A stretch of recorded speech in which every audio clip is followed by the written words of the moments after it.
The Islamic Defenders Front was an Indonesian hardline Islamist organization founded in 1998 by Muhammad Rizik Shihab with backing from military and political figures. The organization's leader since 2015 is Ahmad Shabri Lubis, while Rizik Shihab has the title of Grand Imam of the FBI for life. The FBI originally positioned itself as an Islamic moral police force against vice, conducting vigilante activities. It also acted as an Islamist pressure group with online campaigns and mass mobilizations against pro-democracy activists, Chinese Indonesians and reformist politicians. The organization organized a number of religious and political mass protests, including the November 2016 Jakarta protests and other rallies against then Jakarta Governor Basuki Cahayapurnama. FBI also rallied outside the American embassy in Jakarta in 2003 to condemn the Iraq War. The protests were criticized as conducting hate crimes in the name of Islam and religious-related violence. On 30 December 2020, the Indonesian government issued a joint ministerial decree banning FBI.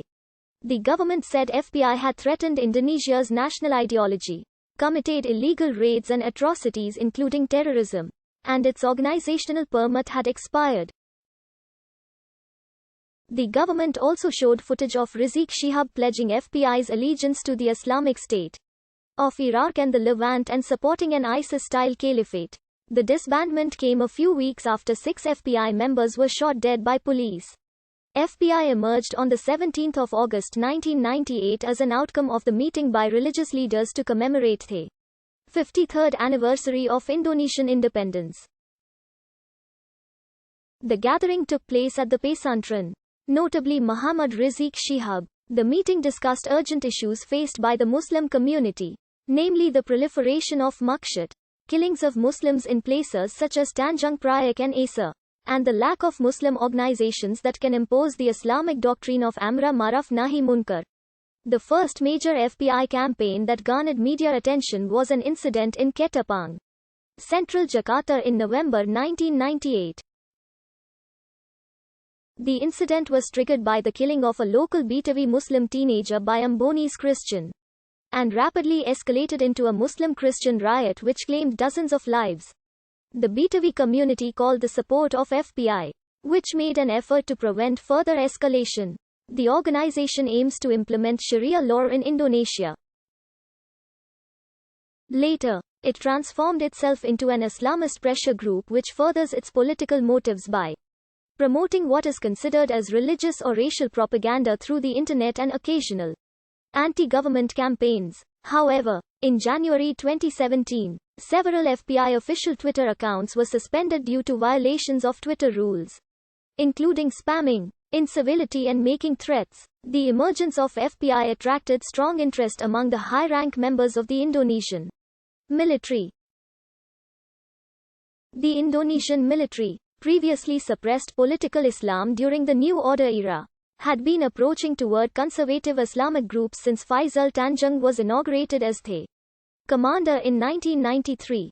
To counter criticism from the left-wing segments of the society such as NGO and intellectuals, the military provided monetary aid as well as military training to the paramilitary wing of FBI, known as Lashkar Pembela Islam. In turn, FBI occasionally made a mobilization in support of the former commander Wiranto and several army generals.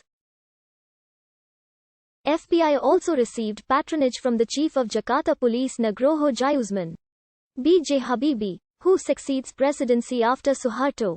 Also provided funding toward several Islamic groups including FBI in anticipation of his election. Even after the democratic transition, a number of military generals retained support toward FBI, as they needed grassroots support to maintain the turbulent social order. FBI lost major support from the state apparatus after the inauguration of Sofyan Yaakob as the chief of Jakarta Police, who criticized FBI's vigilantism.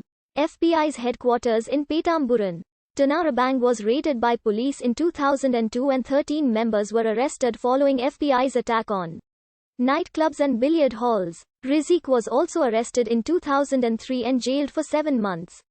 Misbahul Anam, the former Secretary General of FBI, considered the relations with the state apparatus to be opportunistic. However, Sutinto, the chief of the National Police and State Intelligence Agency, maintained the importance of utilizing FBI in certain cases. Even after 2002, FBI acted in cooperation with military and police on several occasions, including in 2010 and 2011 to shut down public debates held by LGBT and AMIA activists. In November 2020, the Home Affairs Ministry said FBI had lost its legal status as a civil organization because its registration certificate had expired on 20 June 2019. The ministry said FBI therefore should not have conducted activities as a civil organization. FBI spokesman Munarman Khan